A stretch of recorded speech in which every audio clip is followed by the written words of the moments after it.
Good morning সবাইকে and again welcome back to my video. তো আজকে আমি what I it in a day সেটা শেয়ার করব।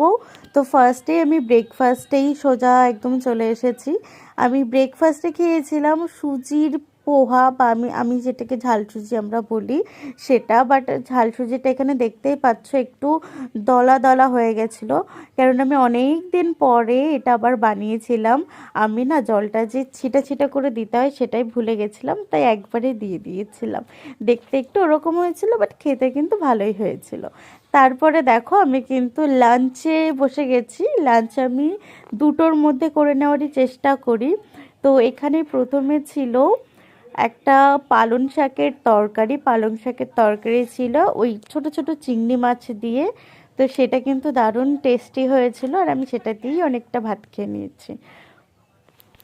তারপরে আমি এখানে একটা মাছের টুকরো নিয়েছি। আমি এখন রিসেন্টলি একটু হেলদি ডায়েটে শিফট করেছি, সেই জন্য অ্যাভয়েড করছি বেশি তেল মশলাটা খাওয়াটা। বাট এই দিনই এত সুন্দর সুন্দর রান্নাগুলো হয়েছে যে আমি একটু খেয়েই নিয়েছি। তারপরে দেখো আমি মাছের আলু আর মাংসের আলু দুটোই খুবই ভালো খাই, সেই জন্য 1 পিস মাছের আলু নিয়েছি। আর এখানে মাছটা কিন্তু ভীষণ ফ্রেশ ছিল। আর তোমরা কারা কারা এই মাছটা খাও বা পছন্দ করো আমাকে কিন্তু জানিও কমেন্টস বক্সে। তো আমি যতটা সম্ভব ঝোল বা তেল মশলাটা কম নেওয়ার চেষ্টা করেছি। আর মাছটা কিন্তু খেতে সত্যি খুবই সুন্দর ছিল। তারপরে আমি এখানে নিয়ে নেব চিকেন। আজকে চিকেনটাও হয়েছিল খুবই সুন্দর। তো চিকেনও সেরকম আর বেশি খাইনি।